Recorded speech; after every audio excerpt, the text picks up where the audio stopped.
Magandang araw mga kaibigan. Bigyan ko ulit kayo ng update tungkol sa nangyari kay Mr. June Abenes. Yung kinumpiska ng mga pulis ang kanyang personal computer at cellphone. At nasampahan siya ng cyber libel case. Nagsampa si General Nicolas Torre. Ito sa Facebook page ni General Torre, mayroong open letter ni General Torre kay Mr. June Abenes. Ito, posted 8 hours ago. Nicolas Torre III, title niya is The Bagong Pilipinas Way. Dear Mr. June Abenes, actions have consequences.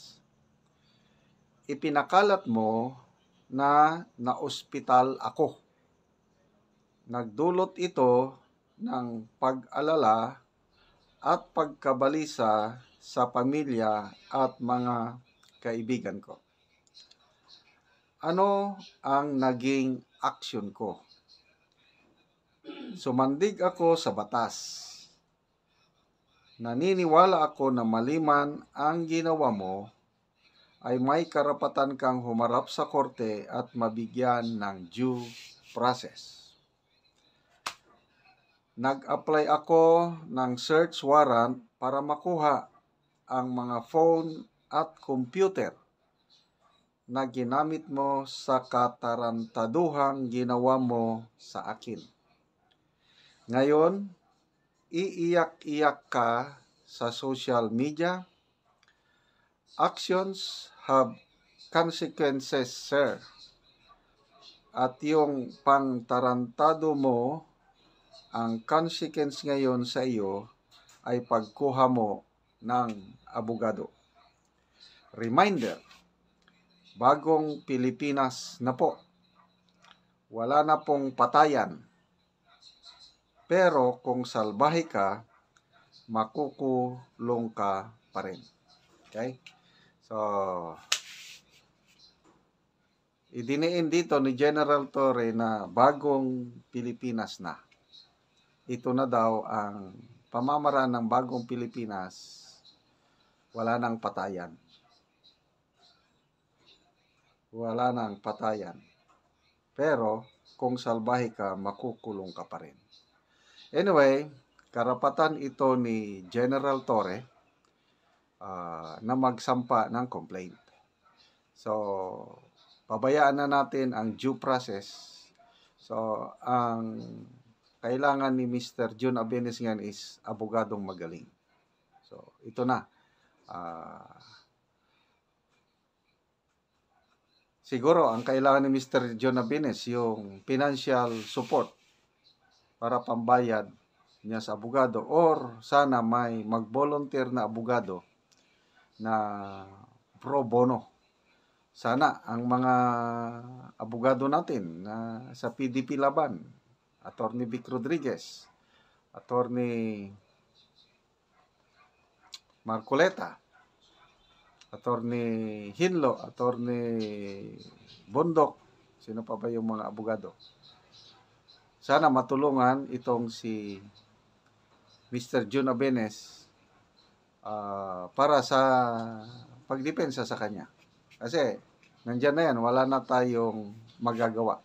Ulitin ko, karapatan ito ni General Torre. Matagal naman itong issue na ito. Narinig ko na yan noon na mayroong ang post na totoo bang na ospital, something like that.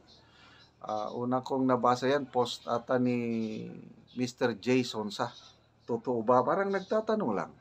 And I believe itong post na ito ni Mr. June Abenes, parang nagtatanong lang. Okay. Magbasa tayo sa mga comments, ano?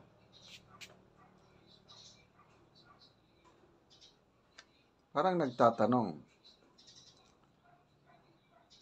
Okay, Dennis Sige.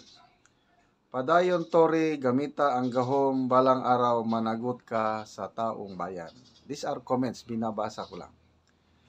Tina Zhao, ikaw lang ang Nicolas na balat sibuyas. Sinira mo ang pangalan ng mga pulis sa mata ng mga tao. Ronald Aranzanzo, sip-sip naman si Diwata, nangangarap mag-PNP chief, pasikat ka boy.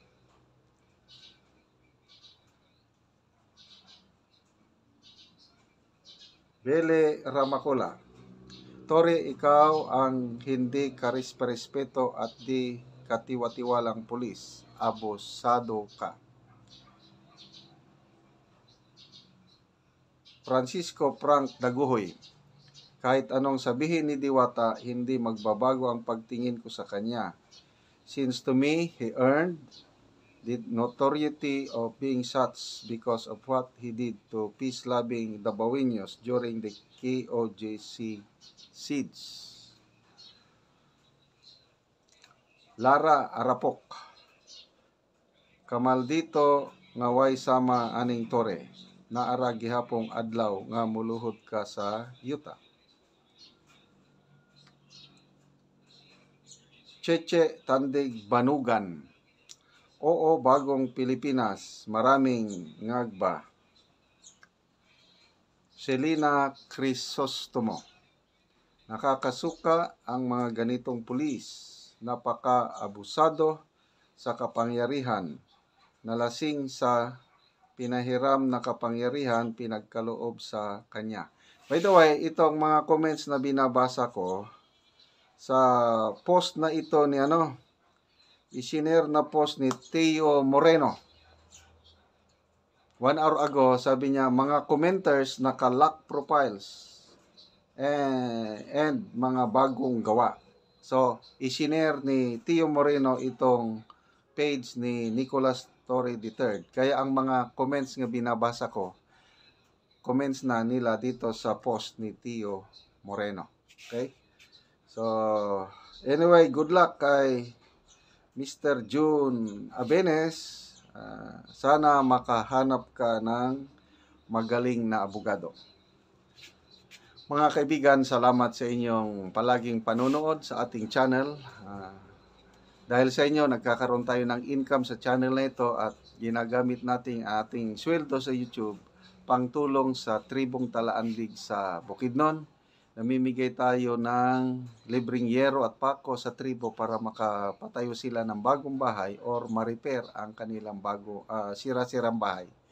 Namimigay din tayo ng livelihood assistance. Nagpapatanim tayo ngayon ng lakatan, kompleto, abono at iba pang pangangailangan sa tanim. So, ang kasabihan nga, kung may itinanim, may aanihin. Panoorin nyo ang video na ito, kabalikat kayo sa pagtulong. Sana ituloy nyo lang ang panonood sa ating video, lalo na yung hindi nyo pag-skip ng ads. Saman manoy? Abunok sa akong saging. Abuno ka. Salamat kayo sa kang Ma'am Teresa Tanyag sa pagpabot niya og mga abono nalambok among saging. So, salamat gyud sa Ginoo nga gipadala sa kuan nga magpadala og mga abono. So, ni nag-abono kog saging. Oo. Gihatag sa kuan nagsuporta nga si Ma'am Teresa Tanyag. Salamat gyud kayo nga iaming gitagaan og abono aron manambok ning among saging. So, unang-unang pasalamatan namo nga ang Ginoo gyud nga naghatag sa amo ako kayo panalangin. So, salamat kayo. Among saging nanambok na gyud kaya pagsuporta sa mga abono. So, nag-abono mi sa diri sa punuan palibot. Palibutan namo mga wilbro aron mo tambok siya. Oo. Unsa man na siya nga abono manoy? Pani siya wilbro. Oo. Wilbro. Will grow. Oo. So mo ni. So pila na siya manoy kapunuan ang imong tanom nga saging lakatan? Pani siya tanan 202. 200 to. Ay, daghan-daghan man. Ay, matag man na ay similya Mm. akong itanom. Mm. So salamat gid kayo maghatag og Mm. suporta. Mm. Lagi. So, muna ni siya. Ang imong tinanuman oy. So, tambok yun siya kay padayon man ang pag-abuno. Padayon ng pag-abuno.